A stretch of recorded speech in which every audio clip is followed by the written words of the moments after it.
Today, I'm honored to speak with Debbie Hicks, a seasoned activist who challenged council in Oxford.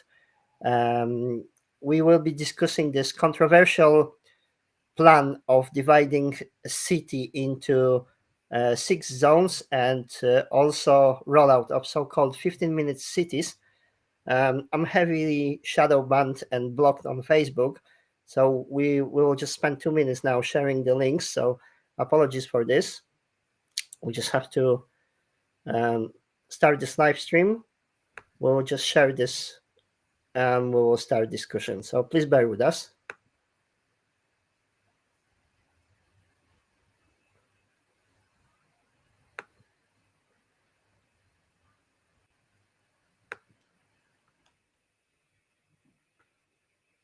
Right, so I'm just sending you a link to...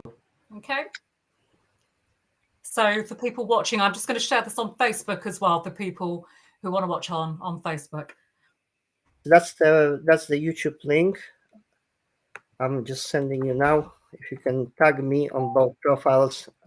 Unfortunately, I'm blocked on both.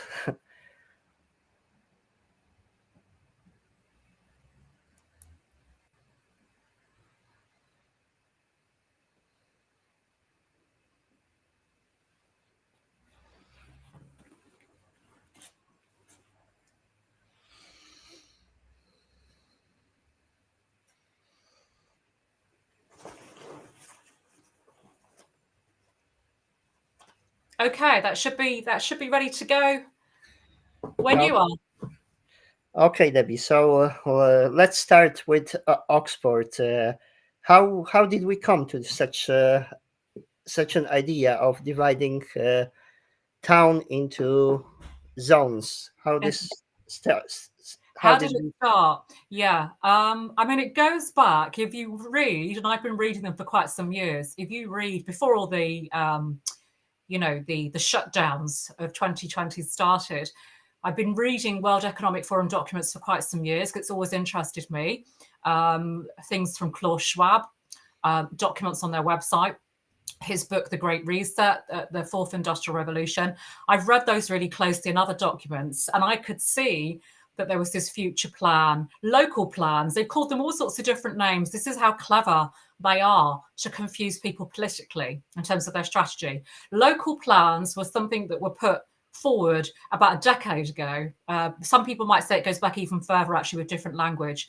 And when I think it was the Paris treaty on climate change, but I think that was 2016. Somebody might correct me on that. I think it was 2016. Part of that, which is the World Economic Forum, the United Nations, the European Union, they were all behind this. The idea was that all participating countries would sign up to this Paris Treaty where they would commit to what they call net zero carbon emissions. Net zero.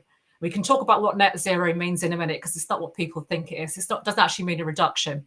Those that do accounting will know that. But anyway, they all agreed to this idea of net zero, which sounds really, that's really good. And that translated with these local plans for all local councils in this country and in Scotland, and in I think Wales has signed up to it as well, where they committed, they all voted for it, in fact, Rad, to throughout everything they do in councils, everything they vote for, to net zero, committing to that Paris Treaty. Now, I think there might be some that haven't, I'm not aware, but I think nearly all councils have signed up to this. And what that actually means as well is that they have to look at local transport plans as part of those local plans that will get cars off the road, basically, in this attempt to achieve net zero. So what is net zero? What is net zero? Because this is something I think that confuses people. So if you do accounting, I'm guessing you probably do. Do you do your own accounts, or do you get people to do it for you? I got accountants. It's not my forte either. I'm not good with anything like that, but I understand enough to understand from when I spent a short time running a business that net equals everything that's going in and going out, like the total, the sum of that. It doesn't actually. So when you've got an accounting record, it's what you add up everything that's going in and you add up everything that's going out, the sort of two columns, if you like, isn't it, with accounting? And that's what it adds up to, net.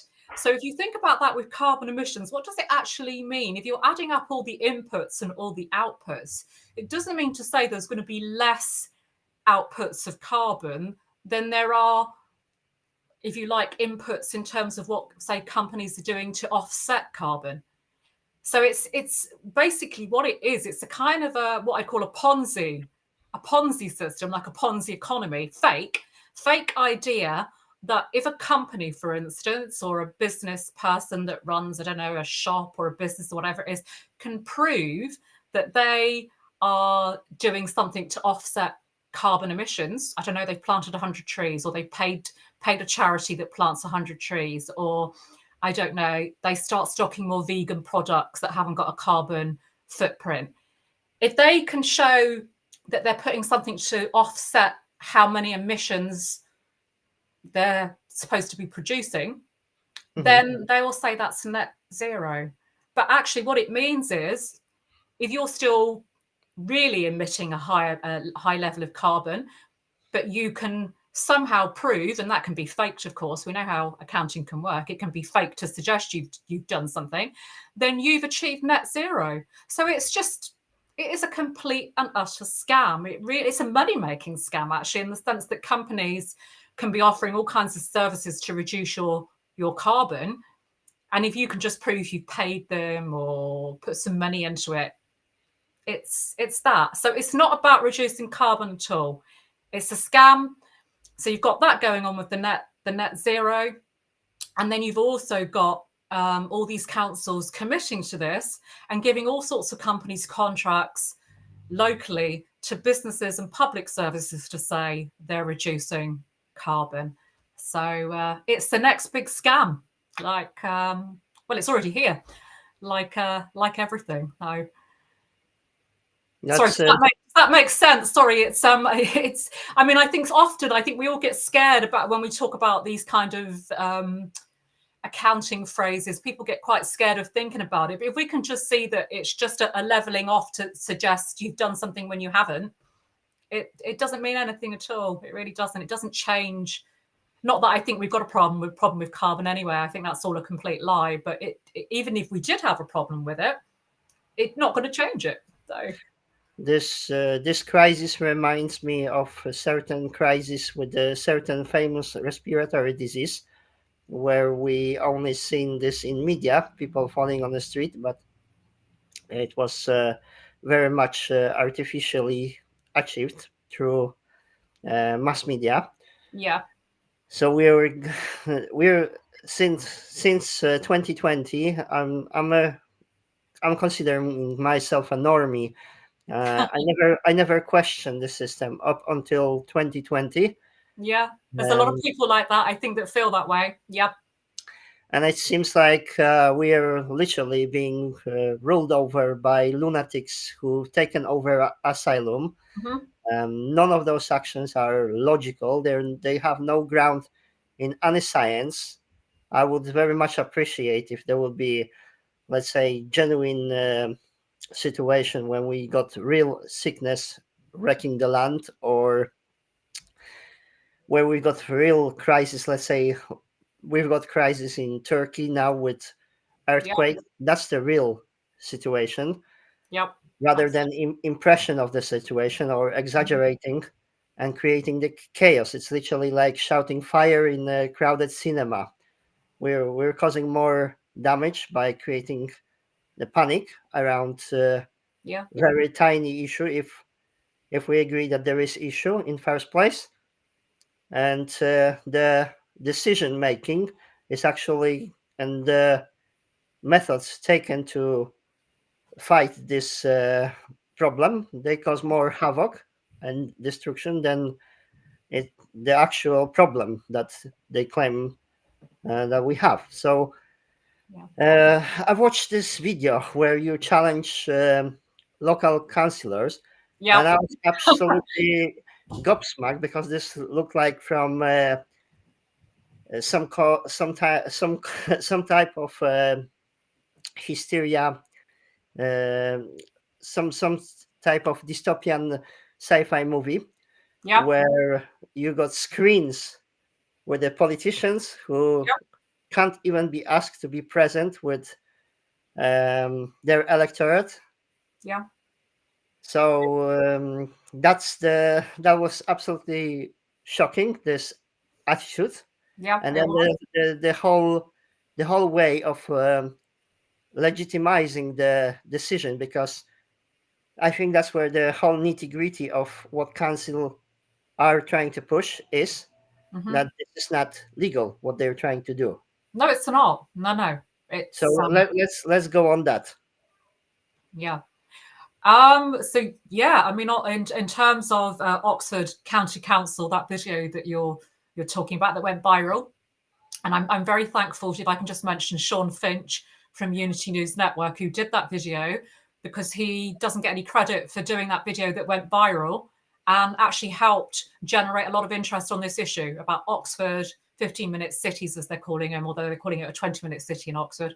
Um, that video was really powerful. And what I decided to do on the day, just to explain, Rad, is I registered on the website. I registered my interest to ask a question at these what was supposed to be question time. Actually, that's what it was supposed to be. And I used my maiden name, because obviously I've got quite a well-known name in the activist world nowadays, and all it takes is Google, and they might have thought, oh, we don't want her there. So I used my maiden name and I managed to get in and do a question. Don't think they were expecting someone to ask the question that I did. But all I did, Rad, as you probably know, was very assertively and very firmly made a point that this was about, they were attacking people's rights. They'd stopped people from speaking in that room that day. They'd shut them in a separate room with a screen, which was absolutely appalling. So I just raised that point about how awful it was, how tyrannical it was, and how these districts and 15-minute cities were tyrannical. And I mean, the response from them, they didn't want to hear it. They tried to turn my microphone off, but it didn't make no difference because I spoke really and made a point of speaking loudly so everyone could hear me. And I didn't swear. I wasn't rude to anybody. I wasn't abusive to anybody.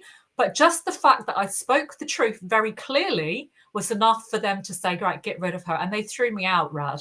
What you didn't see was as soon as I stepped away from that room, a security guard come up and accompanied me out of the building. And the mad thing was, this is also the world we're living in. Do you know what he said to me as he accompanied me out? I agree with every word you're saying, but I'm sorry, this is my job to remove you. That's the problem, isn't it? I mean, it goes back to all those like historical things we talk about people that Yes. agree with you but will not make a stand. And the interesting thing was, it was absolutely insane, actually. I mean, the head of the council was looking, well, she was trying to avert my gaze, but I made a point of really looking at her when I spoke. And when I left the chamber, she came back out again. I don't know what that was all about. And the security guard, now I realize when I look back, the security guard led me in the wrong direction out of the building so that I bumped into her again. And I can't help thinking now he did that on purpose, because I did say something to her on the way out. I went up to her and I said, why are you throwing me out when I'm just speaking the truth? This is disgusting what you're doing to the people of Oxford who pay your wages and who are paying for you to represent them and listen to them. And she didn't know what to say. And yeah, that was it. But They're being caught red-handed here, and there was that video that they made a statement that now this is fertile ground for conspiracy theories, and they are not doing climate lockdown. So what else do they use as an argument if not this? They are restricting people's movement. yeah, They are imposing charges on people. They're restricting freedom, imposing charges on businesses, and actually that's affecting everybody. And what people like don't realize, all those things they're coming together. So low traffic neighborhoods, 15-minute cities, yeah, cashless society. We got new development locally in Sheffield, South Yorkshire. That's next town to where I live, Barnsley. They're introducing clean air zones. it's chargeable for businesses at the minute, and they're causing mass division because what they do, they are charging businesses, and they're very open about this. They're saying, "Oh, it's just a businesses," so they're causing division from start. And if we're introducing something, and for argument's sake, if that's need for society, for economy, for community, then everybody should pay. Guys who drive electric cars, Mhm. businesses, individuals, it should be distributed equally. Yeah. There should be no one group that is discriminated. Hmm. So basically, what they are completely turning the system on its head. They were meant to represent us, people, like you mentioned. We pay them wages, Hmm. and they are not They, doing their job. I mean, they are our servants. They serve us, not the opposite way around. I mean, and that is the shocking level, point that we've reached in British politics, and I believe in most countries actually, is that these public servants, that's what they are, they're public servants, they are our servants to the people, actually think that we are their servants and we serve them. That is the attitude.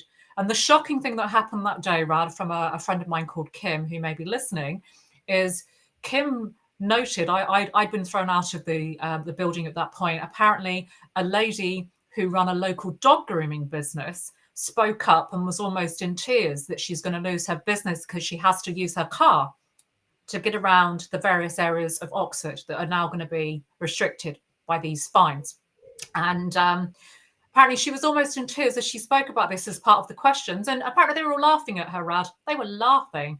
Now that to me says it all about how these people see us, the people. They hold us in contempt, and we are just an inconvenience, a box to tick to get what they want. Their deals for their friends, because that's what it's all about. It's crony deals for their friends. All they were concerned about that day, from what I heard, was that, well, are they going to get concessions and permits that mean they can still travel without any restrictions? Apparently, that was even raised by one of the councillors. So the sheer level of privilege, expectation that these people have is absolutely disgraceful. And that's why it's now time for people to really rise up and, call these people out in a very, very assertive way, because they've had it. They've had it their way for too long. They really This have. is And this it's is this is main point of today's conversation, because this is day one. This is like we've got with so-called pandemic situation. We got patient zero, which is Oxford in that particular scenario, and they're saying, "Oh no, we're just testing, so we will just limit your freedom. We will charge you unjustifiable taxes, fees, and fines Mhm. for to limit your freedom for no reason, for no apparent reason whatsoever, because there's no scientific evidence of what they're claiming." And Yeah. if this will obviously, why they're saying we will do this, and they're saying like, oh, there's so many conspiracy theories. Okay, hold on a second. It's not conspiracy what they're doing. They're openly admitting that they want to limit freedom of movement. Mhm. They want to charge people. Yeah. So they're in denial to what they're claiming. And what's the point of trialing something that from the outset is illegal because nobody voted that in? And I'm just thinking like, what would be the action plan? There's a protest coming up on Yeah. 18th. 18th, that's right. Yeah, 18th. I've been part of the group of people that are planning that. It's it's going to be a huge day. We've got people coming from all over the country, buses coming in from everywhere. It's absolutely amazing. But the point of the day is we're not saying this day is going to stop it all. The purpose of the day is a springboard so that everybody can jump off this with energy and inspiration to continue in Oxford and also all around the country. And we want to put the fear into the council to say, you really think that we're not going to, we're not going to kick back on what you're doing? So if we've got a big crowd there, which I think we're going to, it's going to send them a real a real message. And of course, they're going to smear us. They always smear people that are real people that are telling the truth and that are not controlled. And we can talk about that as well, about the control thing. So we are going to get smeared. And some of the smears, as you know, that I've had are absolutely ridiculous with my background and the kind of things I've done. But that's the Orwellian world we live in. They call you the opposite of what you are. You know, I've been called this far right extremist, when actually I think I've actually been on the opposite end of fighting racism, you know, in my past political activism. So for them to call somebody like me that, I think tells you the levels that we've now reached of inverted, I call it inverted, it's like everything's kind of turned around, inverted Orwellian doublespeak. So we're going to get all that. They've already put out a hit piece in the Oxford Mail suggesting that the day is going to be full of criminal behaviour. So, which is ridiculous, because we're not, it's going to be a peaceful, lawful protest on that day. Yeah, but it's going to be a really good day. We've got some really good speakers. We've got some different speakers. I purposely made that decision to have some different people speaking. I'm not going to be speaking. I've done enough public speaking, and I think it's time for others to shine and speak. And we will have a lot more of the community speaking as well on that day. So, yeah. Great. You've said keyword Orwellian. Literally, those screens they're so 1984, as much as you can make it.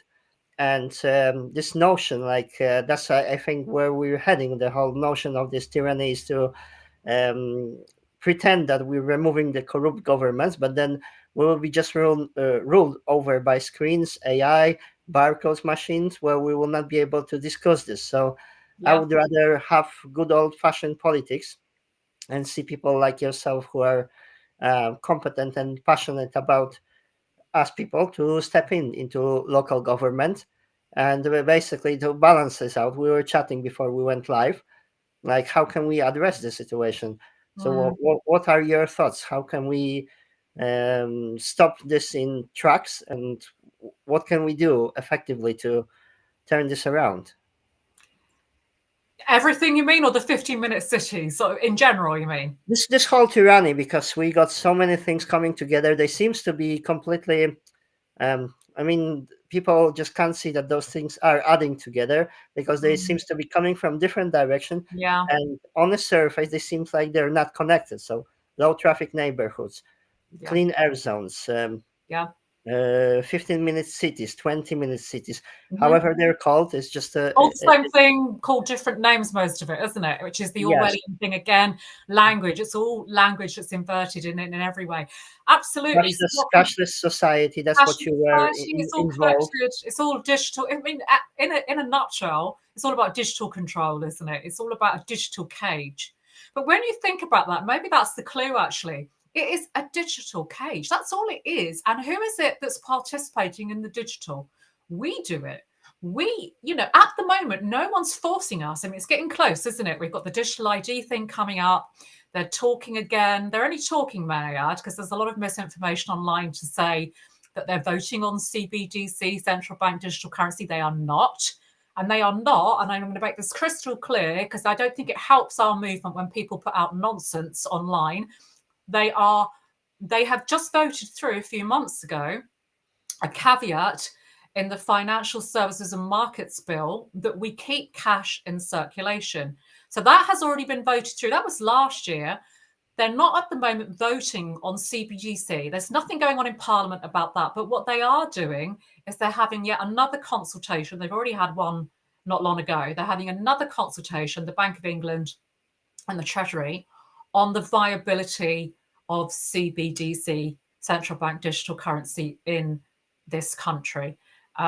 So what I see them doing at the moment, Rad, which is why red alert, red flag, it's time for us to act, and I'll talk about that in a moment, is they are warming the water. They're warming up all these ideas, because it's very much, and I do think it's that word psyop. I know people use that, but I do think it's that, a psychological operation of getting people used to the idea that we might go cashless, that you might not be able to use cash easily, that you might have to have a digital ID, that you might have to be used to being tracked with everything you do.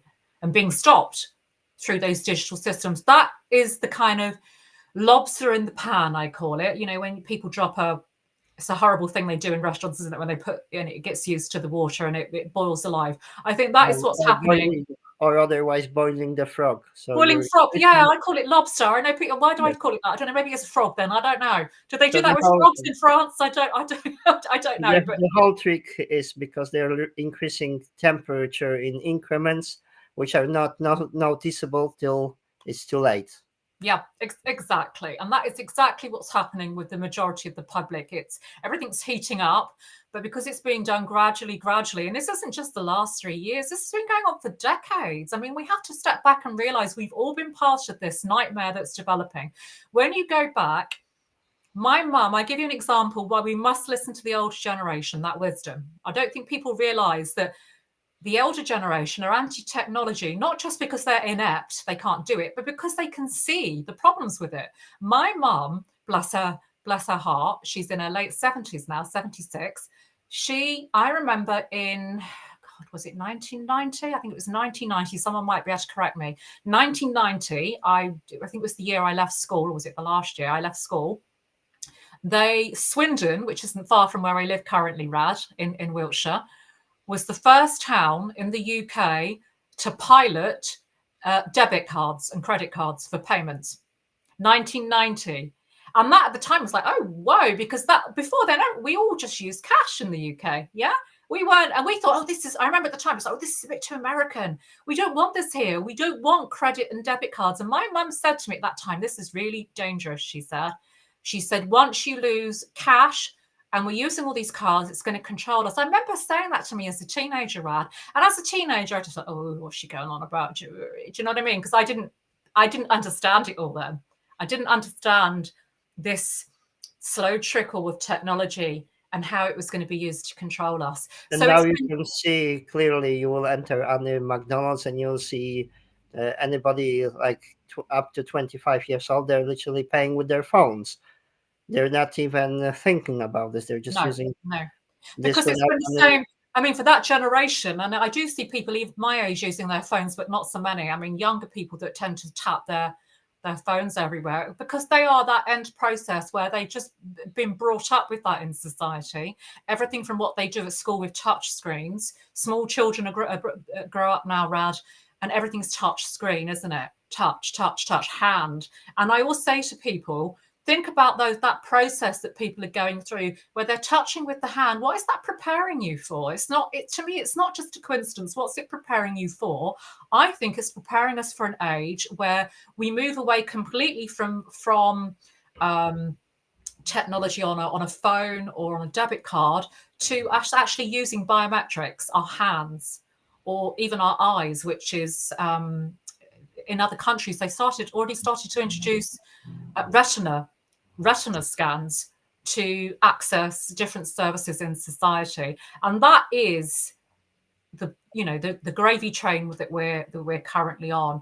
And you asked me about actions. One of the biggest things we can all do right now to try and stop this, we're all responsible as individuals. I always say this to people when I have these conversations. We need to take responsibility and change everything we do on a daily basis. Use cash. I mean, obviously, I do all the cash stuff. Using cash is one of the biggest things you can do to try and make this a lot harder for them to bring in. Use cash every day. Get into new habits of taking cash out. If you've got apps on your phone that track you, apps on your phone for paying with the bank. If any of you are using fingerprint technology on your phones or anything like that, just stop, get rid of it, stop doing it. If you do shopping online, and I know sometimes I do it sometimes because it's cheaper, but try and limit that as much as you can and go out to shops with cash and buy what you need. But there's so many things we can start doing. Another thing is try and boycott these biometric systems as much as you can. There's a lot of shops now that are springing up in London. I think it's called Amazon Fresh, where it's all done with this kind of technology. You go in, it's all contactless payments. There's no cash at all. Don't, boycott shops that are doing this kind of thing. So that's one thing we can do. We don't have to be It's funnily enough, before I got on onto the Zoom with you, onto this live with you, Rad, I had a long conversation with someone in Manchester that's helping me with the 18th in Oxford. And we talked about the pressures of being what's seen as frontline activists, because we are seen that way, and I appreciate that. And we were both, I'm just being honest, we were both sharing our frustration that sometimes people don't do enough. That sometimes it's sort of always down to the same old faces to sort of get out and do stuff. But obviously we make that choice, so we understand that.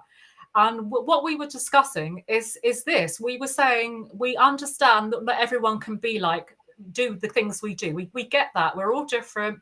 We all have different limits, boundaries, how far we'll go to be an activist or to stand up for an issue. But you don't have to be like that to make a change. Everything you do on a daily basis counts. So just think about your daily life and how you live. What are you telling your children to do as well? Are your children behind a computer screen all day, for instance? If they are, and my son's been through that before, and I've had to look at what he's doing. I'm not trying to I'm not trying to make out I'm purer than pure. We're all part of this system. But what I'm saying is we've got to sometimes step back and say, this is wrong.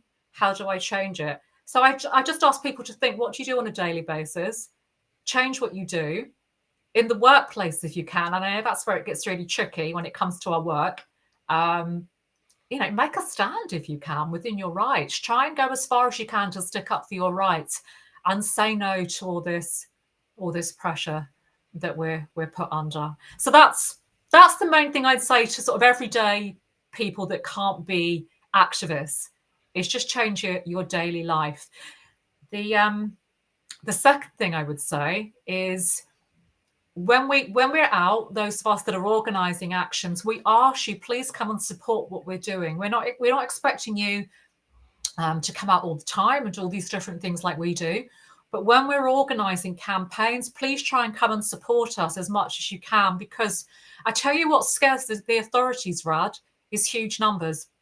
So, for instance, if we get a big number next Saturday in Oxford, and I think we're going to, we might not feel that it's changed anything immediately, but I can assure you they will be watching. It is instant feedback. I will be there. I will do everything to get there.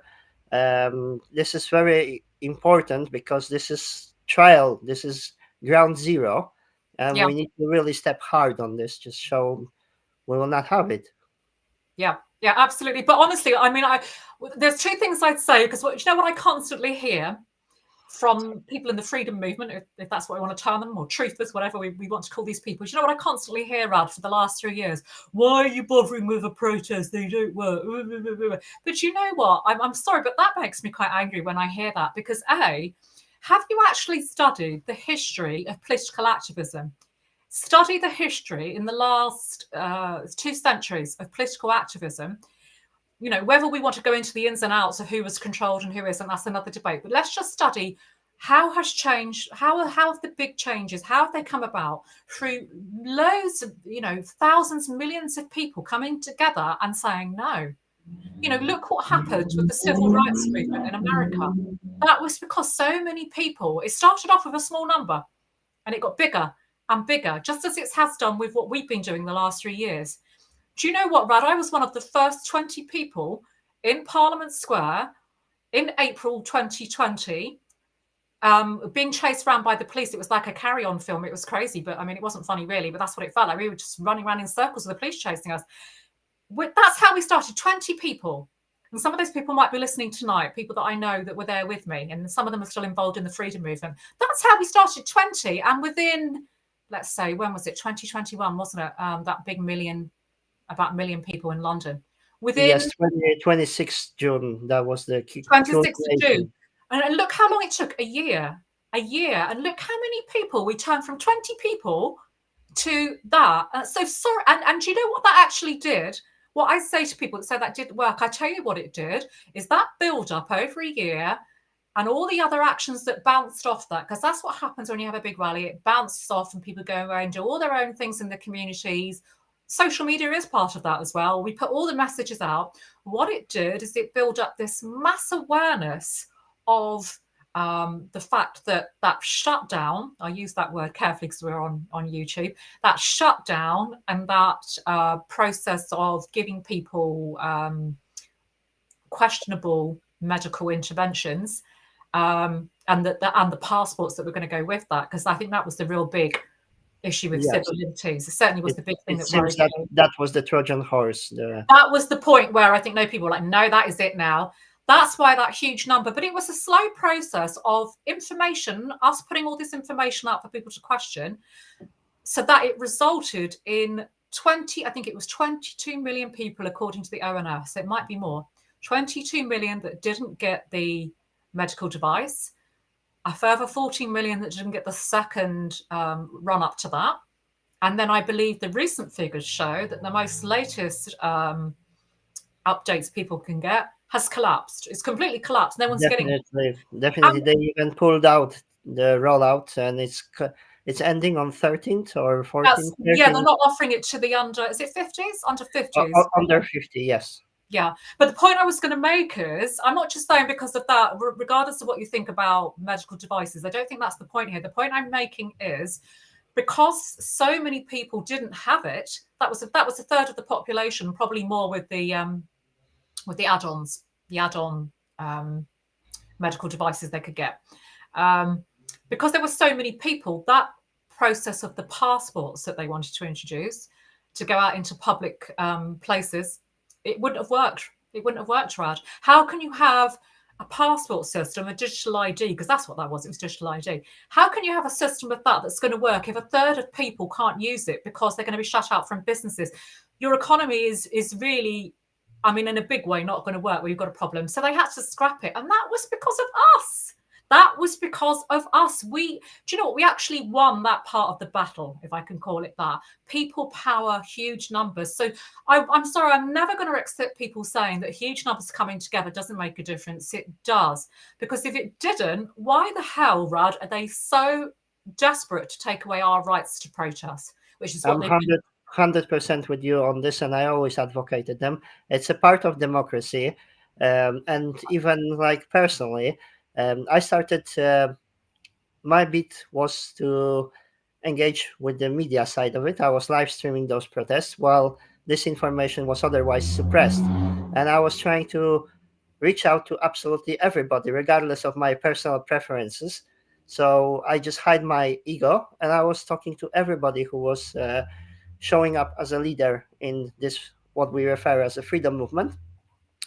And even till nowadays, I'm still in the same position. I don't have to personally agree with every person that is in this movement, but I'm hiding my personal sympathies or antipathies deep inside, because they're not important. We need to come together. That's a Yeah. part of democracy, is to come to conclusion, work together, make our point. We don't have to agree on everything, but we definitely need to act. And reason why I wanted to speak with you was that you're very grounded and you understand like local politics. You're clued about the system of legislation, how the local government runs through the processes.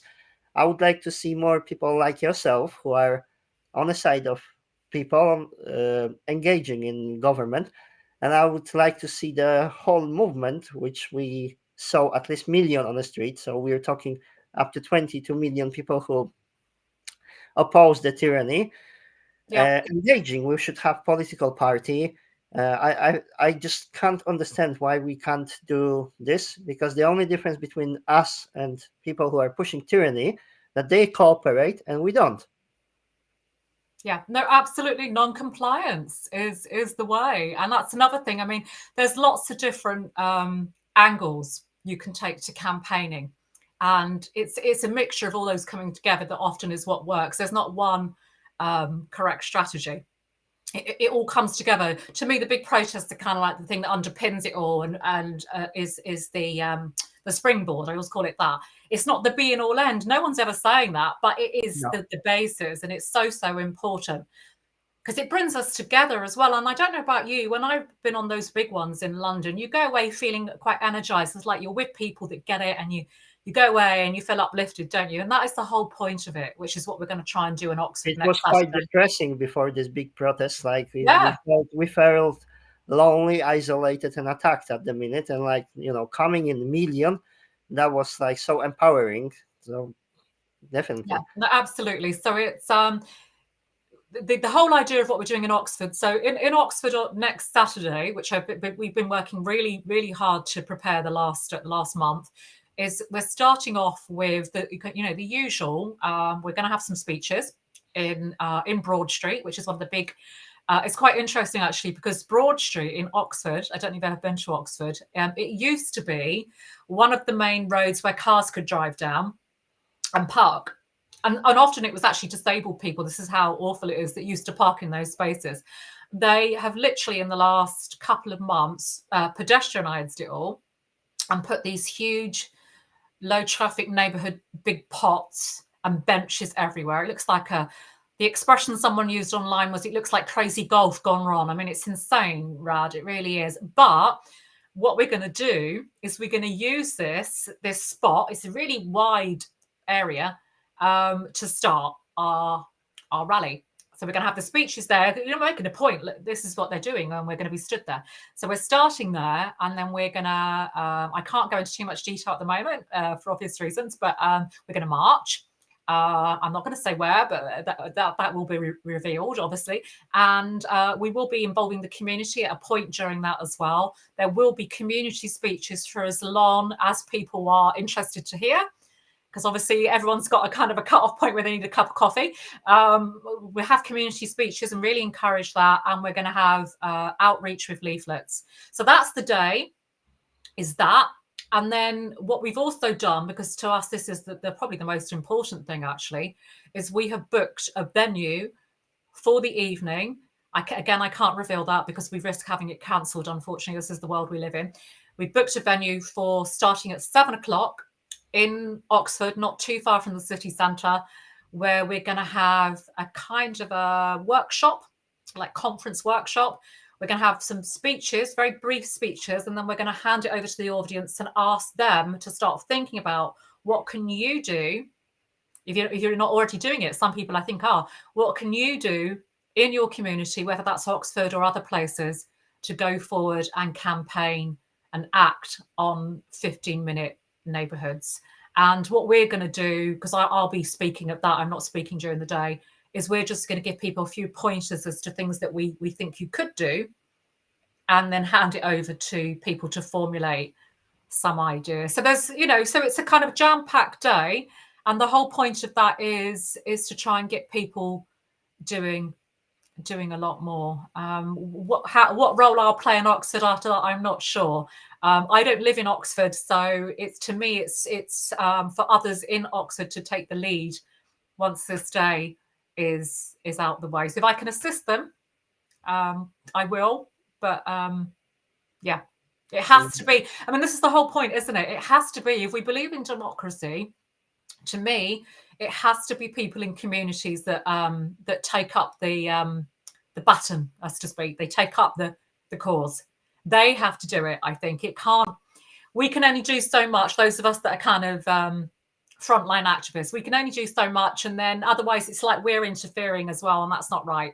So I yes, just read your definitely. comments on the side of the screen, but yeah.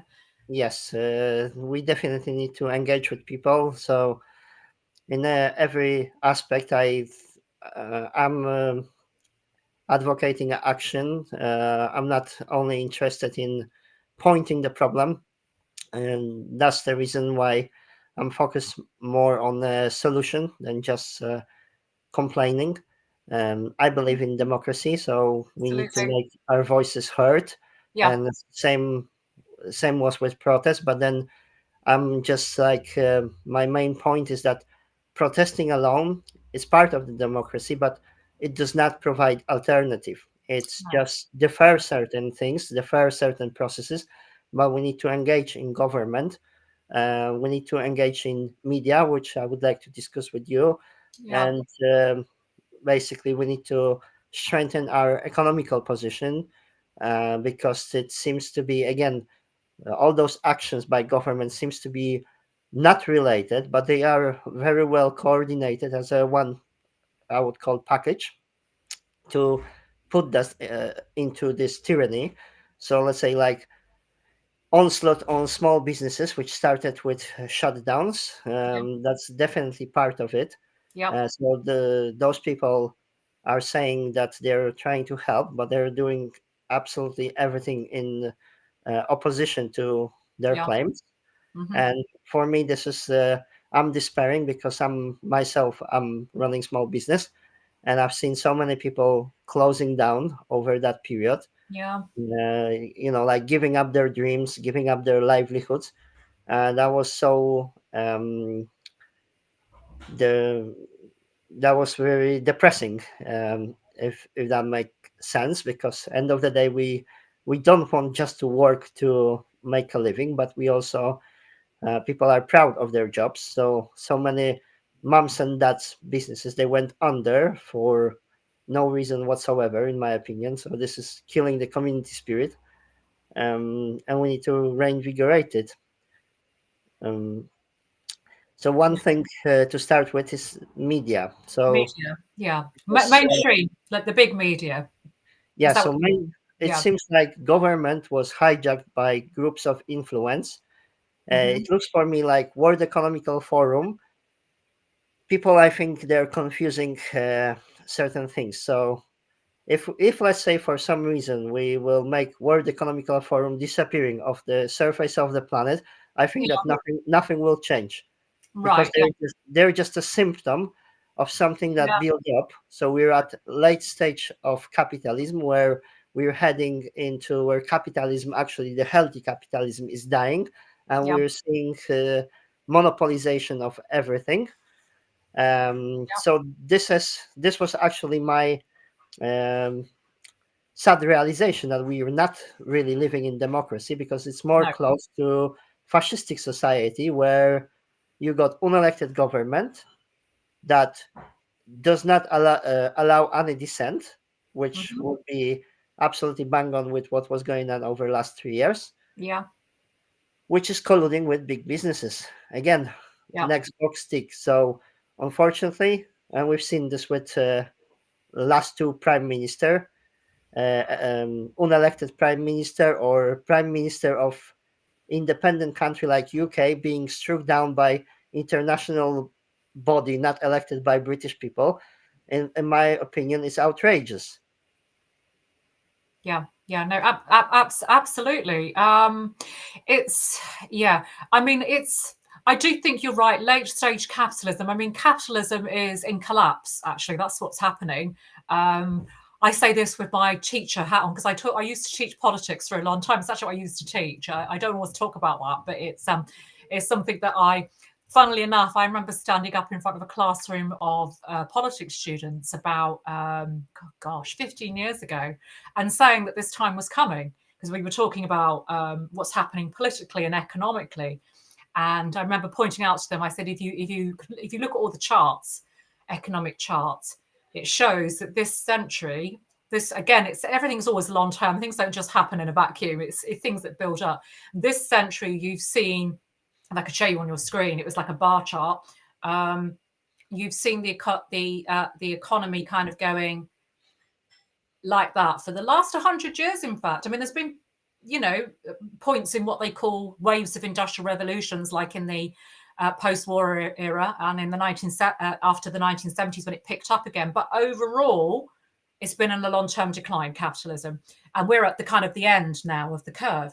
So what happens is, and I know that the American political writer Naomi Wolf, who you may be aware of, she's talked about this for years. When she did a book called about the collapse of America. I can't remember the name of it now. She's been talking about this for years, and it's this that what happens when capitalism is collapsing is, which is what you saw in the 1920s, wasn't it, when they had that huge depression, is this kind of desperate attempt to try and salvage all the profits, take all the money. They've already taken nearly everything from us, but now it's like this final onslaught, isn't it, to take everything that's left. So there's nothing left at all.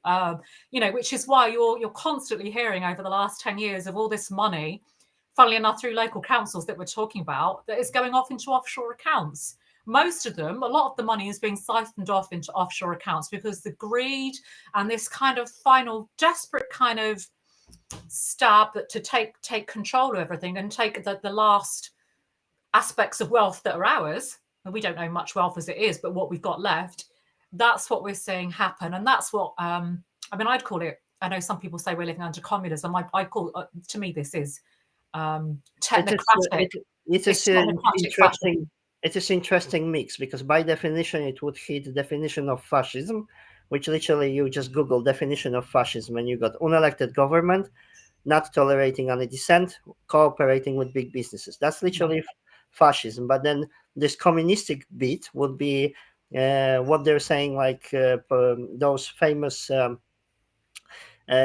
postulates from World Economical Forum: you will own nothing, you'll be happy. They're Exactly. calling Yeah. this, they're calling this in a funny way as a stakeholder capitalism, which will be communism for all of us, where we will be deprived of property. So Yeah. that's maybe this is that plot twist between traditional fascism. So we Yeah. don't have, let's say, the typical communism would empower would assume that the working class would be empowered, and this is not happening because this is actual opposite of this. So we will be disempowered, where we will be stripped of every right, every property, and we'll be told what to do or what not to do. We'll be completely controlled. So like eradication of money, that's what they're not telling, because CBDCs, they're not money anymore. They are behavioral control system. Mm-hmm. I'm coming from Poland, which was under communistic regime. Yeah. We've been through a period of rationing, where you would have no money, or your money would be absolutely worthless, and there Yeah. would be no products at stores, so you will be just queuing for essentials. So Mm-hmm. something that we experienced throughout shutdowns. You will be having very limited amount of produce to choose from, and you will be only given like your rationing. There will be no money. So Yeah. this is similar to this. It's just like Yeah. more advanced, where you wouldn't just get it. You will have to, under certain condition, you will get your basics, which is more draconian than ever possible. And one thing that I need to add is, like, I got friend that is nurse, and she told me that even during those draconian communistic times, there was never a situation in Poland where you would see patient being refused medical care, which we experienced over last 3 years, which Yeah. Yeah. we're basically going down, Yeah. and this is very concerning. And Yeah. like all those attempts, they're funneling to one outcome, which is mentioned. It's virtual cage. But then again, that's what empowers me, is understanding that this is all psyop, this is illusion. Because what can Mm. they do? They will put barcode reader. Will this physically stop me? Will they put people with Kalashnikovs at the gates of supermarket? What will happen? I don't think they got physical power to do No. this. So No. that's No. why We it's haven't. so important to push back. And then we also were joking about certain um, certain attitudes towards this. So like some people see everything like one big conspiracy. I'm Mm-hmm. very grounded, and I just see this as politics as usual, because Well, countries, they always cooperated, international organization, businesses, people were always colluding. All these crimes of regimes, it was always government who orchestrated genocide. It's nothing new for me. It's politics. I just don't see like yeah. demonic dimension. I don't need to add mythology to this, if that makes sense. So that's why I'm like, Yeah. I like your approach, where you see this like need of engaging in local politics. And then like just the bottom of it, to wrap it up, Mm. we are Yeah, in a almost. I mean, there's a lot for me to sort of address in there. I'm just thinking some points in my head that immediately spread out at me in terms of what you're saying. Now, the first thing is, and when I say this, because I'm sure there's a lot of people that will think, oh, I don't like what she's saying. That worries me, I know. But the first thing what I've heard a lot the last 3 years is Satanism. Satanism. This is satanic. Da, da, da, da, da. And then you've got, oh God, I don't even know who these people are because I don't take any interest. Is it Sam something? These awards and music.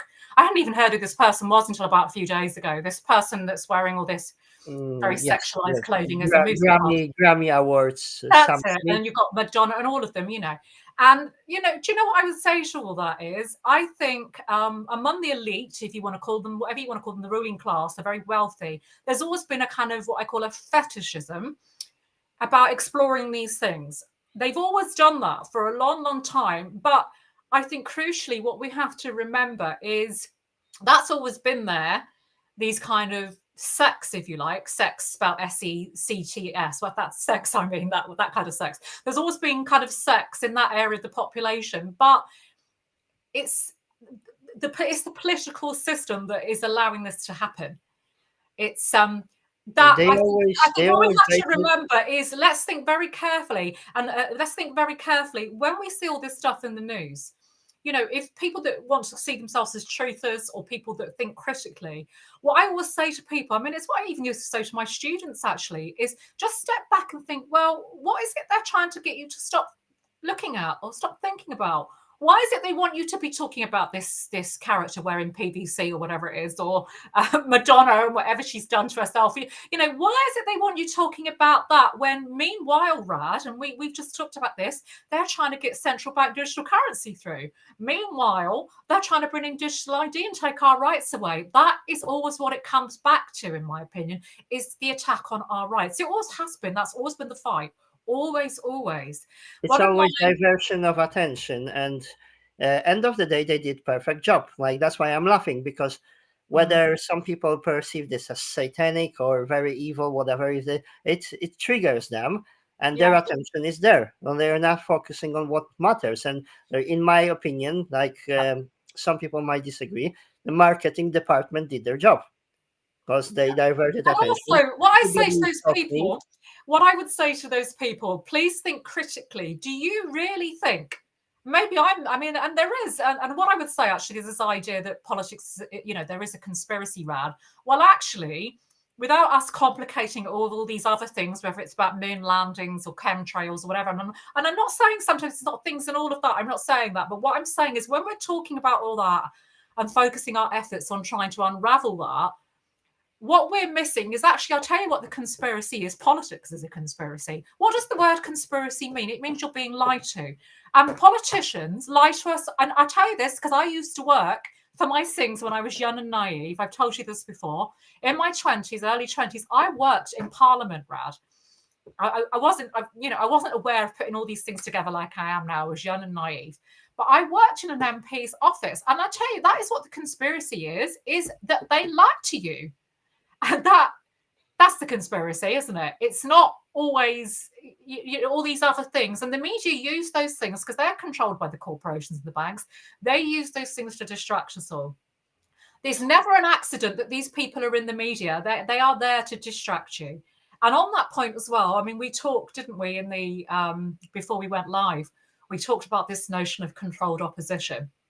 And I do think there's controlled opposition, right? I really do. And what I would say about that is what I think it is more than anything, and where we get caught up in perhaps seeing it the wrong way, and where people don't understand when I'm calling it out, is I think what happens is sometimes, well, I'd say most of the time, actually, 99% of the time, well-meaning people end up using what I'd call the practices, the structures of what I'd call the establishment, the people that run this world, or the people that run politics and run institutions. They start doing things in their way, with their structures, with their rules. And as soon as you do that, it's a bit obvious that you're then going to, you're then kind of holding up what they do. That's controlled opposition. It's not always somebody directly working for MI5, although I don't doubt that happens as well, because we've got proof that does happen, I know. I mean, Piers Corbyn, as you know, was very recently in a court case. It all came out historically that people were being spied on by MI5. So, of course, that happens. None of us are saying that. There was a whole press article that so many activists and journalists, they were on their watch list of military units. that has always happened, and I'm not saying that at all. I know the world, things can go really deep with that, but I think more than often what I'm trying to say is that's what controlled opposition is when people bring in practices, they bring in money as well. That's the big danger, the big red flag to me is when corporate money from big banks, big corporations starts coming into campaigning. Because it's obvious, isn't it? This is the way the world works. As soon as you're taking money from someone that's got an agenda or interest, that you're going to be controlled by them. I mean, that is obvious. So that's to me what controlled opposition really is. And I do think it's an issue that we have. But I think let's not confuse it with this idea that everybody is working for MI5. I mean, I've had Yes, this ridiculous thing that I work for MI5, Rad, and I'd like to know where my wages are going because I still haven't had that holiday in the Caribbean, so that's my pet hate. Sorry? That's my pet hate. I've been called controlled opposition, Illuminati, and other names, where all I'm doing is just I'm live streaming protests, I'm engaging, I'm doing something which media are not doing. And again, I'm not blowing my own trumpet. I got my limited resources. I'm just trying to do something. Yeah. And so how come I can be controlled opposition? Well, I'm doing everything I can on top of my life and family life, running small business. I'm still pushing myself like you and many other activists to do something because otherwise we are just agreeing to what they're pushing on us. And I think since 2020, we now understand that emperor is naked. We cannot be fooled for this story anymore. I completely lost the trust in authority. So trust is gone, but I still believe in peaceful cooperation. Let's say, like in business, we can be accountable to each other, and if those institutions want to work with us, work with public, they should be accountable. And literally, I would like to see something like I don't know, maybe kind of amnesty for politicians. I would rather see them admitting what they're being blackmailed with, rather than having politicians that are controlled. And then let's say this works quite well in private sector in business. When you got, let's say, a board of directors and they're underperforming, they can be sacked. Why can't we have the same process, accountability for politicians? Why can't we track and trace what they're doing? Why we are? Absolutely, that's what. Yeah, I completely agree. I think the problem we've now got, and it ties in with everything we've been talking about, and I've been for years as an activist warning that this is the problem, is that for decades and decades, statistically, there's only 1% of the population that are actual political activists. So when I say activists, I mean people that regularly go out and try and do things to change things, like actions. And I think when you look at those shocking statistics, and you realise, for decades, people don't turn up at council meetings, local meetings about policy changes. They don't take part in consultations. I understand why people don't vote anymore. Don't get me wrong, but people have stopped voting over the decades. And I understand why that's happened, because it is a controlled, and there is electoral fraud, Rad. I've uncovered all the evidence of this. We have got a problem. But what I'm saying is, because we haven't participated in this system for such a long time, we haven't made our voice known. We haven't protested. We haven't been active. The people in power have become very, very complacent, very arrogant in their power, and they don't think they have to be. They don't think they have to be accountable anymore. In fact, they find it a bit of a joke, actually. They laugh at people. They laugh at people because they see us all. And, the conversations I've heard, all the things I've done over the years, which I've never agreed with, and I've always contested, is that they don't actually believe in democracy themselves because the system hasn't enabled them to, because no one challenges them. And I've sat there, Rad, and I'm not going to, well, maybe I should say names. I don't know. I've sat with people, MPs. I sat with, I'm going to say it, what the hell. I sat in a room with the ex-MP for Stroud when I used to live in Stroud, and I was active in politics there. And I sat there, and do you know what I'd done? Because I do believe in listening to people, even though I don't agree with them sometimes, Rad. I agree that you've got to listen to people because it's the right thing to do. And I'd been out, I can't remember what I was doing now. We held this big meeting in the town, and we invited all because I was involved with, it was Jeremy Corbyn, it was that time with Labour, I was involved with all that. I'd invited all the members from the local area to a meeting to get their feedback and ideas about what needed doing in the town with the council. Yeah. And I went to great efforts using all my kind of teaching skills to run this big workshop, and it was a fantastic evening. And I collated all this feedback, and he even agreed with me initially. And then none of this is going to surprise people, but I'm just giving you an example. And I collated all this feedback. A few days later, I went back into the office and he was there, and I presented it all to him. And do you know what he said to me? He said to me, "Oh, Debbie," he said, "I don't know why you're worried." He said, "The decision will be made behind closed doors." He went like that and just ignored. And I'm like, what the hell? What the hell? So he'd gone along with this pretense, because that's all it is to me. We'd gone along with the pretense of this, this activity that I'd set up in good faith that he was on board because we were going to listen to people. Because I maybe naively thought this is what we were trying to do with Jeremy Corbyn. We're trying to bring back democracy. And but there you go. That was the response I got. And that is the majority of, I'd say probably 90%, maybe 99% of politicians, is they're not interested in democracy. And we have allowed that to happen over decades. And I think now we have reached a point, and maybe it had to come to this, Rad. It's like everything in life, isn't it? Sometimes things have to be taken away for people to want to understand how important they are. It's a little bit like, I will agree with you on that, because it seems like I got this experience. It's not my experience really, because I was too young to remember this, but there are certain things like we had a proper martial law, like military shutdown in Poland before the system changed. So we were on the brink of potential war. And I will never forget as a child that my mom said to me, she saw a tank on the street. You just simply cannot forget anything like this. And then when certain things happen, like one of the first protests I went into, Piers Corbyn came to Sheffield, police nearly killed a man in very front of my own eyes. And then all this violence I witnessed this, and I was recording this on the Trafalgar Square. It really resembled one-to-one those times that I know from history of my country. So I was immediately alarmed. And then like maybe that's something that I would say, like, British people don't have this distrust to the government. Like with the whole Eastern Europe, we just automatically, when we say government, we don't mean anything positive. Like this word is negative in meaning. We know that government is kind of abusive, corrupt. But then again, like I'm not here just to doom and gloom, to be doom-monger. I'm very hopeful for the future. That's why I engage. I am too.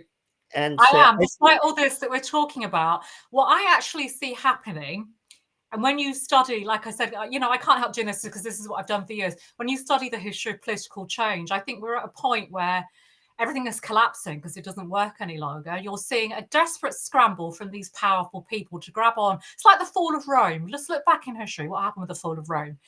When there's great excesses, it all collapses, doesn't it? Because it's gone too far. And they mess around with money. That was the direct reason for fall of the empire. So we're now seeing them. I think we are. I think we're seeing a collapse of a system, actually.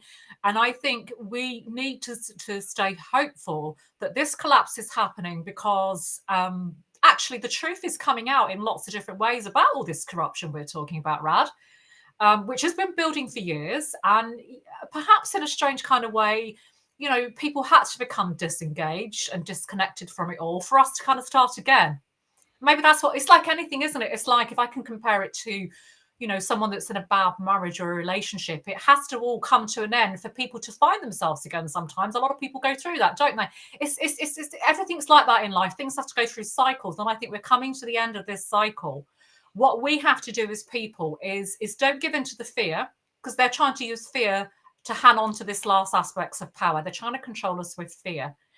And it runs through everything. All this about going cashless, us being digitally tracked, 15-minute cities. It's all about fear, because if we're scared, they think we're not going to rise up and challenge them. If we just let go of the fear, which is what I say, come to Oxford and let go of the fear. I say, if anybody listens to this from Oxford that is worried about coming out because of the division in Oxford. There's been some division that's been kicked up between communities. I say to them, for goodness sake, will you please put that aside? It doesn't matter any longer if we're right or left, whatever that means anymore anyway. If we're black, white, Jewish, Christian, what the hell? None of it. Or where we come from, even if you're not from Oxford. Can we all just please put all that aside that has always been set up and used to divide us anyway, and remember that we're coming together to save our rights here? That's what we're doing. And I say that to people in Oxford, please stop buying into that ridiculous propaganda the newspapers are putting out about us being far-right extremists and being mad conspiracy, all this stuff that's used, and just see that we're coming together on our rights. And I think if we can just do that, and we are doing it, we've got peaks and troughs on the road, but we are doing it. And I think we will. I think we in the end we'll make a much better world for our children. You mentioned children. That's how I feel about this. Is literally, I understand that I was living in a free society and a free country because my parents and grandparents, those two generations, they stood up. So I was too young to engage in that process, and it's now on me to do the same for my child. And it's just a historical change. And I think, again, you said that politicians become complacent because they felt no pushback for what they were doing. But then again, we become complacent as well. Yeah. And we didn't pay attention to what they're doing. So this is like collective responsibility, which we now need to admit. Collective karma.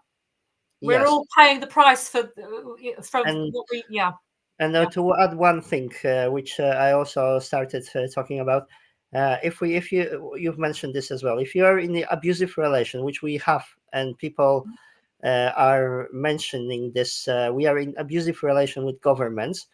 They went to bed with big tech, big businesses, and they basically now collaborating against us, collective. They got this impression that they can rule over us. Again, ego boost maybe is helpful for some things, but then they need reality check, which we were giving them. And then end of the day, if we don't speak up, then we're accepting this. And if you're in an abusive relation, then imagine you're in the house with your abusive partner. You're abused, I don't know, physically, in financial, psychological aspect. Yeah. And then if you just go out and you protest for 15 minutes and you will go back to the same house to live with the same abuser, then this changed nothing. That's why I'm trying to direct people's attention that we need to step into government process. Andrew, he made a great comment here that government means mind control. So no, we don't want to be mind controlled by government. We believe in representative democracy. We believe in constitutional system, which is basically providing emergency breaks for the government if they go rogue. That's what I would like to see. And if we don't step into government by engaging directly in politics, restoring balance of media, and engaging in politics, then we're agreeing by our apathy. Our silence is consent. Yes. Yeah. I just in response to that, I'm sure we talked about this before, funnily enough, but I've had this discussion with lots of people about what kind of political system do we replace this with, because there's a lot of people that want us to have, and I do disagree with them. I mean, to be honest, we've got to put those disagreements aside until we get our rights back. That's the fundamental of everything to me at the moment. But when we talk about political systems, I mean, a lot of people talk about, I don't think they even realize that's what they're talking about. They sometimes talk about a more kind of direct democracy kind of a model, like local communities just doing it for themselves kind of thing. But I don't think they realize that we kind of live in a world now where, and I know they're trying to depopulate. That's another topic we haven't got onto, depopulation. I know they're trying to, which is something they have always done historically. But at the moment, it's just not going to logistically work to have loads of different direct democracies at a local level. That is just not going to happen. So what we are left with is, how do we have a system that represents us on a wider level? That, to me, is the more realistic option. And yes, the system we've got's not working. So what are you left with? You've got the model, which I strongly disagree with, that's being pushed by the World Economic Forum. Now, that model, I'm not sure if you're aware, is they're trying to make out it's direct democracy, funnily enough, when it isn't. They're Is saying shareholder capitalism, which will be like inversion of communism, where they want to deprive all of us of property and rights, and they just want to take possession of everything just for the tiny little group, which they're very open about. Yeah. But yeah, with that economic system of that kind of strange mishmash of this idea of communitarianism, maybe that's the right word, rather than communism, this idea for the greater good mixed with this strange technocratic capitalist, new kind of profit margins that can be made with technocracy, because it's this strange, I can see what you're saying there, which is a lot of people are calling it technocracy, aren't they, for that reason. It's a strange mishmash. But with that, they've got this complete scam of a political system they're trying to bring in. You've got campaign groups like, if that's what I can even call them, like Extinction Rebellion, the People's Assembly. I don't know if you've heard of them. They've been pushing it for years and years. There are Black Lives Matter. I think have even talked about this. What the groups they are controlled groups. You look into their funding and how they work. They are controlled. That have been pushing this model of what they call citizens' assemblies. It's all over the World Economic Forum website. It's in the books from Klaus Schwab. And the idea of this, Rad, is that people will be, according to them, people will be selected at random on a computer system to make decisions about what happens politically, either nationally and locally. Now, there's 2 points with this, isn't there? Do we trust corrupt people to manage a computer system that selects people at random? So that's the first question I have about that. Second thing, with all the technology, and this is where the conspiracy stuff does come in, with all the technology they've got now to create, they can literally create somebody on a screen. They could recreate Rad if they wanted to. They could make another Rad with another. And do you know what I mean? They've got, I'm sure you've seen all that. They can do this stuff. You can fake the image and voice. It's so plausible. Yeah, exactly. Would we even trust them to what we see on a screen as supposed to be people that have been selected at random? To even That's why I said about those screens in Oxford that it was so 1984. When like you're talking to the screen, like what the hell? Yeah. How did we come to this? Where are those people? Yeah. So that's the second question I've had. Do you trust them with all this technology they've got? The third question I've had is it just me? And I know our system is flawed and messed up and it needs complete overhaul, but I don't want to think that somebody is selected at random that A, has no interest in representing other people, B, might not have any interest in topics, and is not being held accountable through some system where we check on them. That old model of democracy. It's like, how can I check on that person to A, find out what they believe in, what they want to do? There's no system. So how is that even going to work? So from every angle to me, it's just, no, it's not a system that I want. What I think we need is to try and restore democratic systems where we keep banks, where we keep corporations out of politics, because that is what has happened over the last, I'd say, at least 40 years, is that private interests have taken over politics. I mean, you've got what a lot of people don't realise is that all the elections in this country, in nearly every council now, I think 70% of councils, when they hold an election, Rad, they now have to put it out to tender who's going to run the contract for the electoral services, in the sense of the council do some of it, but it's all dealt with on an IT level, on a digital level, by a company called Civicus. If anyone wants to research that, I spent a long time researching this before all this kicked off 3 years ago. So when you've got private companies that have other agendas and interests running, they've got the reins of our elections, they've got the reins on them. Our system is just controlled by this now. So we need to just get rid of all that, so we can just, try to make sure that there's not these interests overhanging our electoral system, so that we can restore accountability. So there's so many things that need to happen, but until that can happen, I honestly think it has to crash and burn. I really do. And I think that's what's happening. It's crashing and burning. The only thing we've got to make sure is that we don't let them come in with this horrific digital system fake digital system of politics to control us, because that is what they're setting up, if you like. That's what they're planning. Actually, what we're doing now is like historically, if you look what the media role was, it was to hold government accountable. Basically, that was the barking dog that was there to petrify the government. And it's that old saying when if we are afraid of government, then we've got tyranny, and if government is afraid of people, then we've got democracy. So we just want to restore balance. I don't think we're living in a really bad society. And like I personally voted with my own feet to pay taxes in UK. I moved to this country. I think I contributed. I was working. I set up my own business. Yeah, I live here with my family. yeah, I'm putting myself out in the public space to do something which is not just for myself. hmm So I engaged to be here. That's my choice, and I wouldn't like to live in. I don't remember filing visa for North Korea in mm totalitarian dictatorship. I voted for opportunities, and like I think we weren't in a bad position, but then we just need to restore the balance because, like, yeah, end of the day, it's like we can discuss which political system is the best. Some will say that enlightened tyranny is the best because then we will not have this idiocy of democracy, or we should say yeah, idiocracy.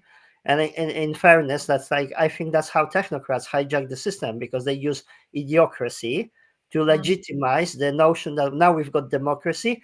So then technocrats they control the system and they're legitimizing their power position by this. But then I mm think by engaging and like being active and with people like yourself, everybody stepping up, like we just need 3.5% of the society. That's the study, which is just 2.4 million. And we had already 1 million on the street. And we just discussed there might be 22 mm. million people who are not interested in hmm this tyranny. So yeah, yeah, we yeah, can balance exactly. this. I mean, that was quite staggering, and you know, it's sometimes just the non-compliance, as we spoke about at the beginning, on a daily basis is the way we do this. I mean, I believe, is it Sheffield actually, Rad, that I read today? I might have got it wrong. That has just managed to, they've just retracted on their plans for 15-minute cities. I might have that wrong. And I also read about I'm not Southend. sure. We there's still like this is still in making in Sheffield, and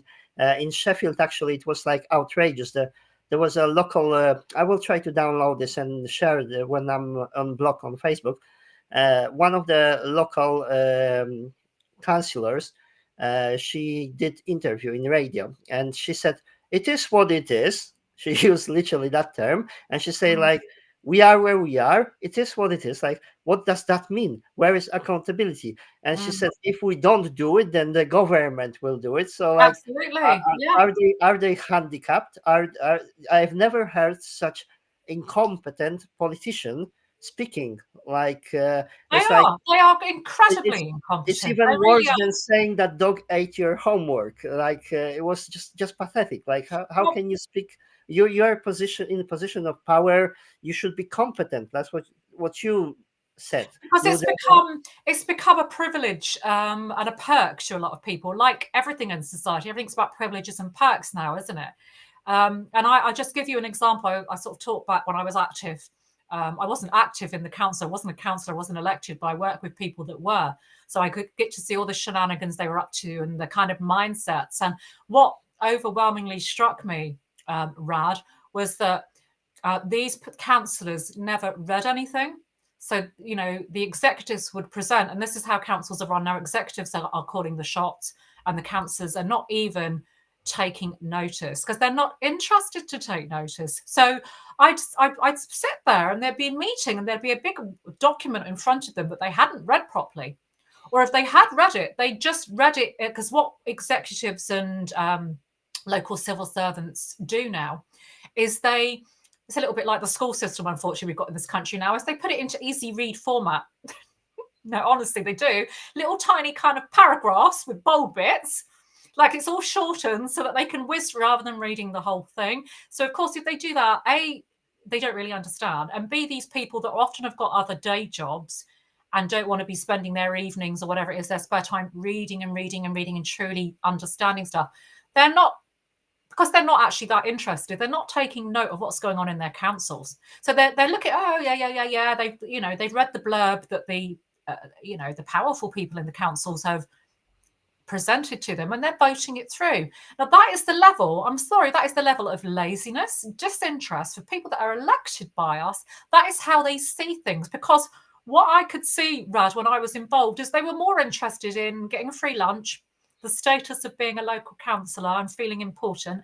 It was more about that than it was, representing people and scrutinising as well. I mean, On what on that shocked? note, on that note, we had one protest relating to medical instruments that they were forced on general population, and this protest happened in Leeds. And basically, there was a conference, 2-day conference by UK Health Security Agency, so that's rebranded Public Health of England. And this actually, I live stream first day of that. I couldn't attend the second, but it was amazing because there was few hundred people attending that event, and the layout of the venue was that they have to move between buildings, between conferences, or they were going for lunch breaks, etc. So every, let's say, 1 hour, 2 hours maximum, they were moving between two buildings. And there was a group of activists, maybe 20, just a handful of activists with placards, with leaflets, basically calling them out and challenging them. And I bet all my money that those people, very first time they experience contact with member of the public, because they're so they're so isolated from us. They Yeah, are in their own bubble. They're yeah, not meeting members of public, and they see no reaction to no, what they're pushing, what they're imposing. So no. that was like really heartwarming for me, because there was some sorts of reaction. So some people, that were pretending that they just can't see us, like we were invisible. I will just walk past. I'm not seeing, like very childish. But then some people engage, small percentage. But I'm sure even those people who pretended they didn't see this, they got the message. Yeah. And just recently, a friend of mine, who I will invite on podcast, maybe I manage this weekend. Probably you've met her, Justina Walker. She was engaged in early London protests. She then went to Poland. She did interesting thing. She actually traveled to World Health Organization summit in Germany.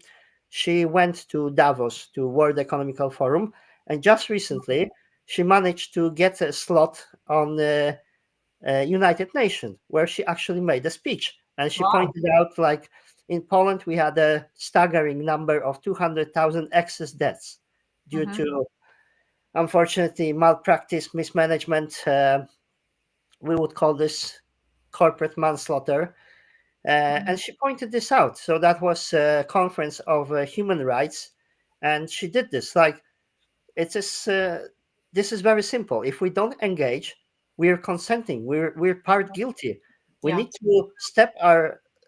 to step in the way of the machine at every possible Yeah. uh, dimension: media, politics, activism, Absolutely. Every angle, and information, also, community. Every avenue need to be used. We need to be like, absolutely. I think now we're campaigners for life, because for me personally, the trust is gone.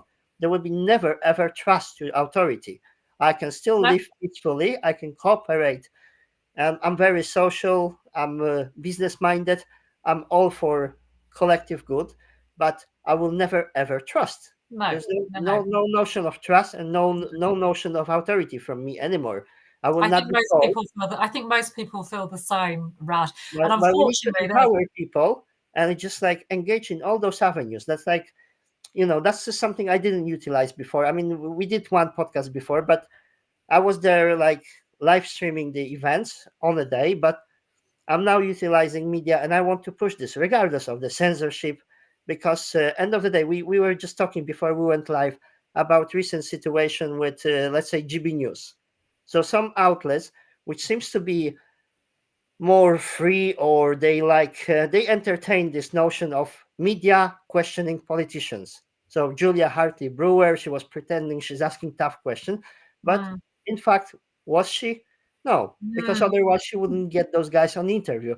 And the same like GB News and like recent situation with Mark Stein, who was mm. basically was given impossible terms and condition to meet. So what's your thoughts about this? Like media, how can we maybe?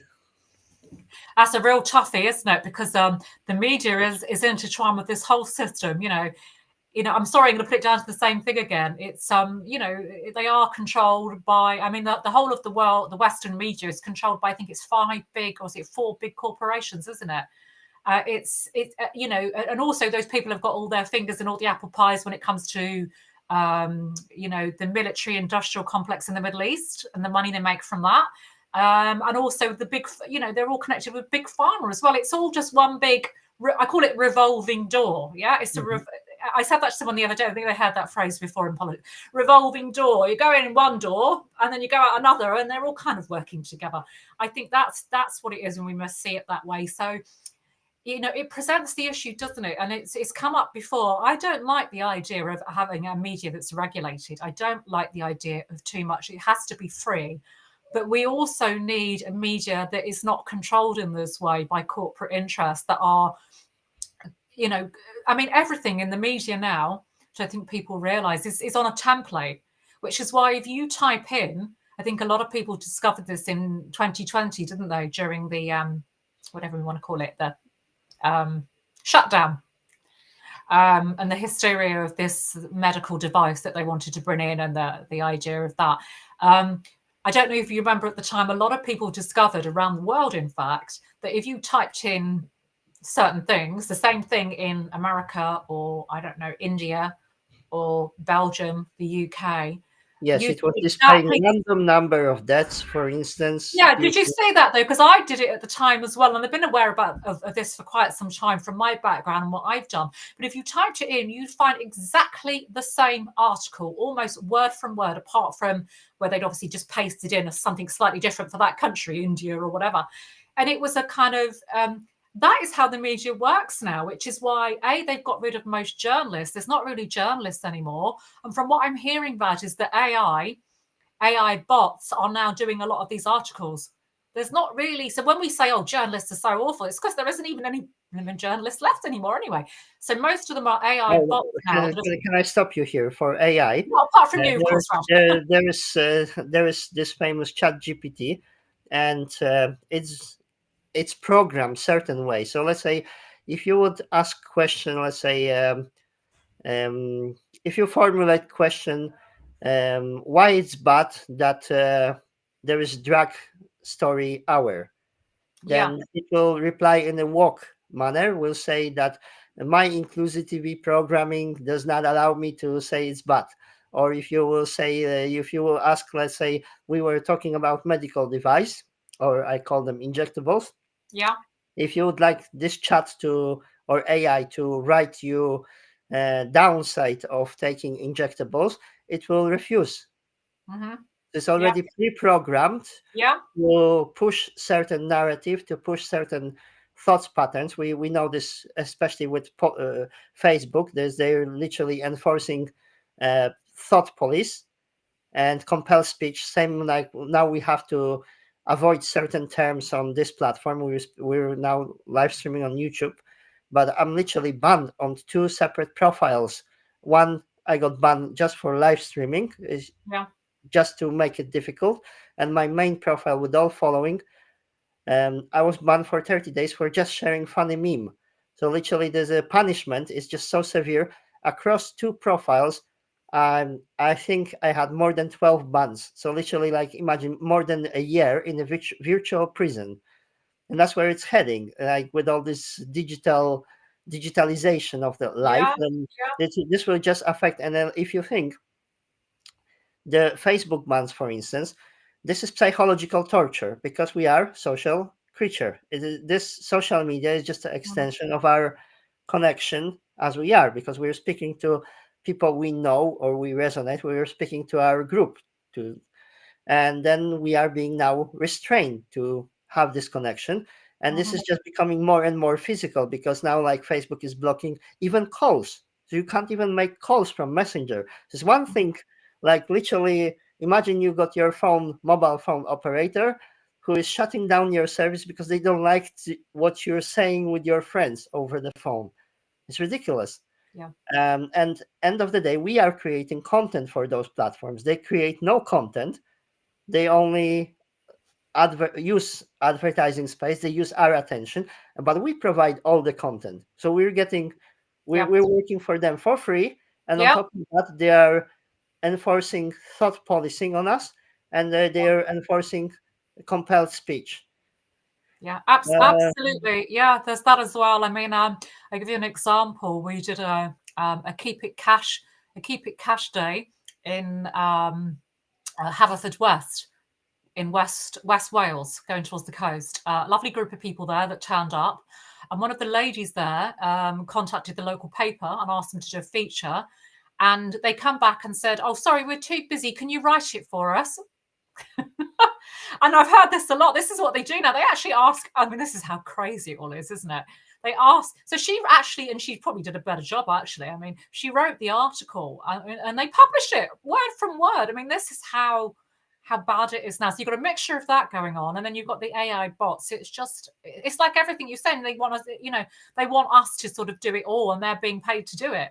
They're making the money from it, but we're actually doing it. So yeah, I mean, journalism, I think it's been long in decline, but AI and technology is is making it a tyrannical system that's even more part of this corporate controlled model of the world, and and powerful people controlling it. And how we change that, I think we have to remove those interests from the media. I'm not saying that we take away free speech. I don't think there should be a heavily regulated media. That's a different thing. I think it should always be free, but I think we have to take out those interests from media. But again, that's not going to happen at the moment until the system collapses. And I mean, at the moment, there's not even any way around it. You've got the press complaints.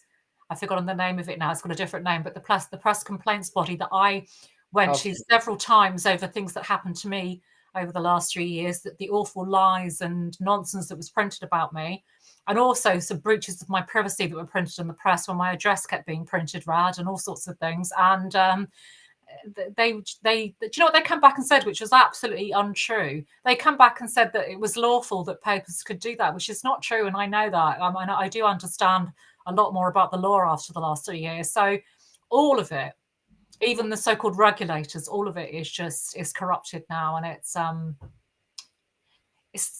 which I think has to, again, it goes back to what we're talking about, it has to reach that point where everything's so corrupt that people, there's going to be a kickback and people do something about it. But yeah. But I don't believe like in violent revolution. I just believe I believe in engagement. That's why I want to like bring thought leaders and like activists like you who are seeing solutions. Because like, let's say I'm not that familiar with let's say local government process, like how the council operates, how they debate certain things. So like, how can I then effectively involve myself into it? And then there should be more of us on every possible avenue. We need to occupy every inch, because we can't give them an inch, because we know they will take immediately 100 miles, Yep.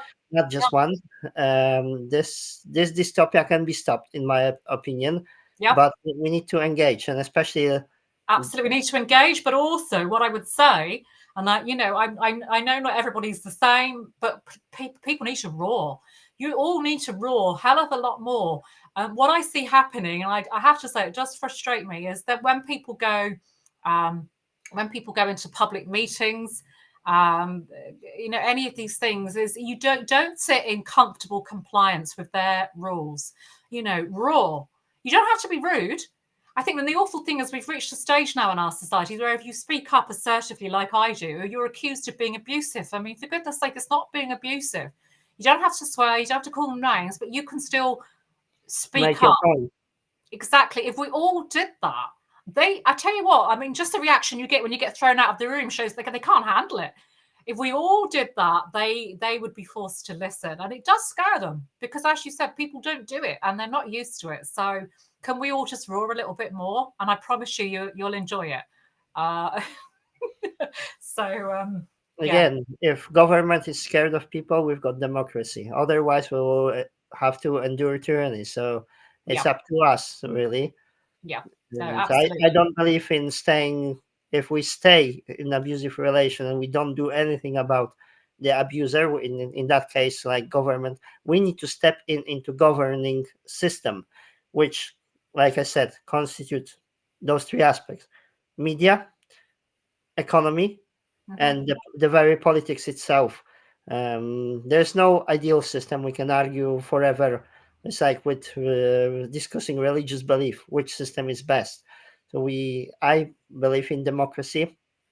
At least we've got this option to be heard and to get our point across, engage, and even this apathy as well is how many percent of society is actually voting. I know, like in Poland, it was maybe 37, Hmm. and then out of that 37 it's the majority that wins.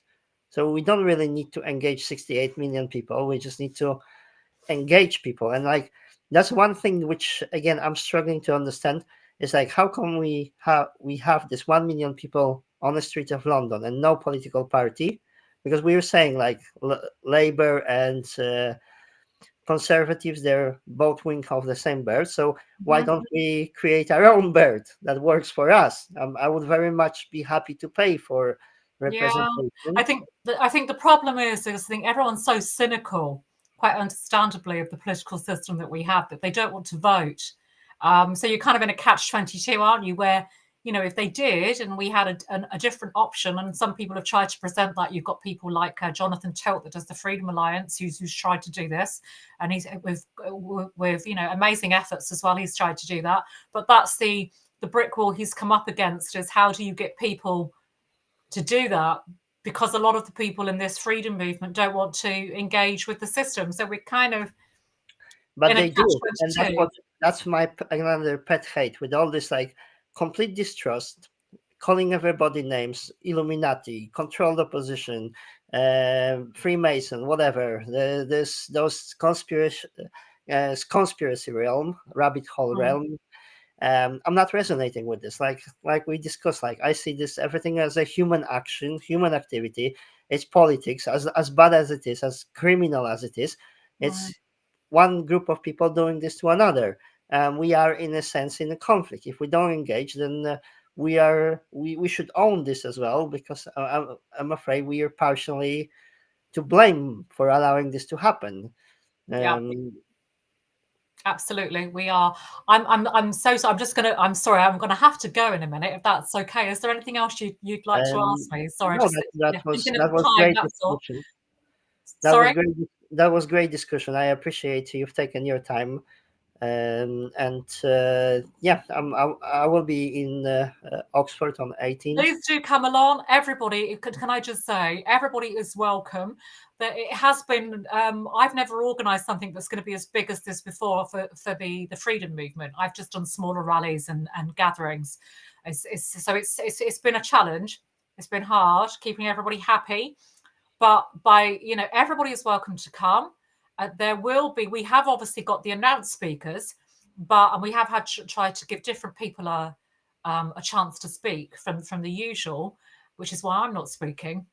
But we will have an open mic part to the day where we will let as many people as possible, because I've been inundated with requests to speak. So I will do my best, because I'm going to manage that open mic. I will do my best to allow as many of you as possible to speak. But please bear in mind there will be time constraints. So yeah, it's just going to be a great day.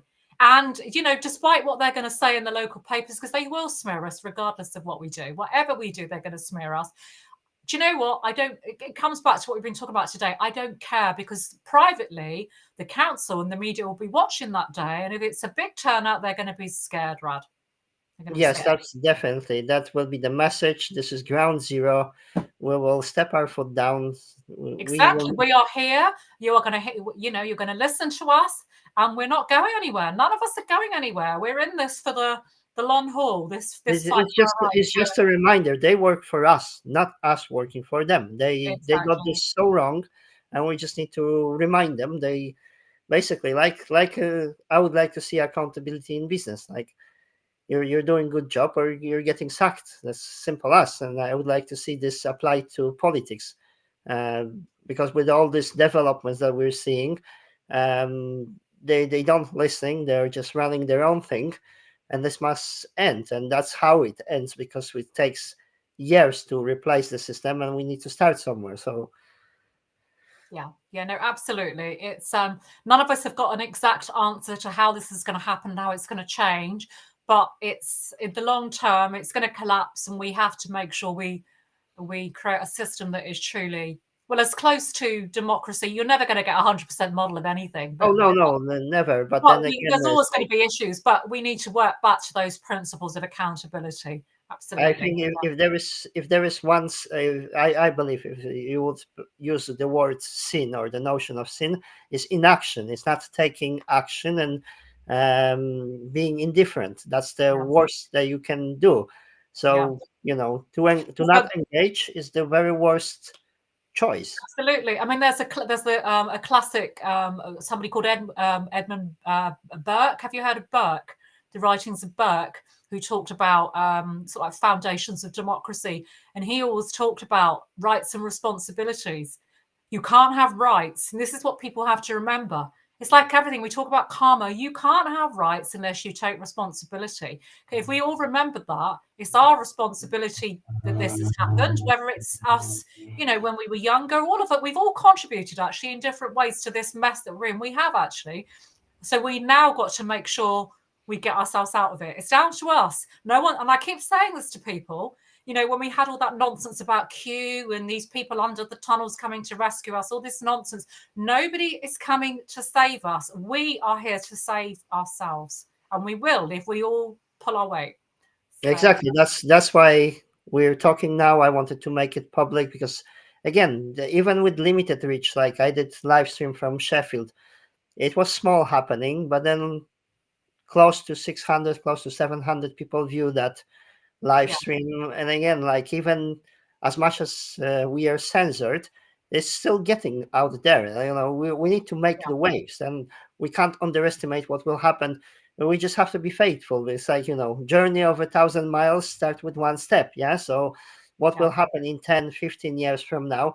We just have to keep pushing back, and like day by day, in 10 years time, this situation might be completely different. But then again, like just to like final thought, it's like in Poland this process took 48 years to overcome the system. I think now with technology, the bigger awareness, like, and we're not in that kind of tyrannical times, we are seeing vision which can be much worse, but then on the other hand we are empowered with technology. So in my opinion, it's not all doom and gloom. We can push back, but it's a process. We need to engage and just be consistent.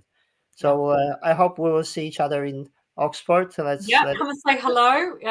Come up to the. We'll be on Broad Street. Obviously, we'll be there a bit earlier because we'll be getting ready. And come and say hello. And enjoy the day. We're going to try and make it as positive as possible. We don't want people to be in fear and be divided in Oxford. So ignore that bloody blimmin', sorry, excuse my language, Oxford Mail, ignore them. So because we are experiencing those difficulties with censorship, it would help if you can share this footage, share this live, and that will help to make it heard. Okay. Anyway, I'm going to go because I'm going to go make a cup of tea and sort some things out. But it's been lovely speaking to you, and I will see you next Saturday. Next Saturday. Great, thank you, Debbie. Thank you, everybody, for watching. Great. Okay. All right. Thank you. Thank you. Bye bye.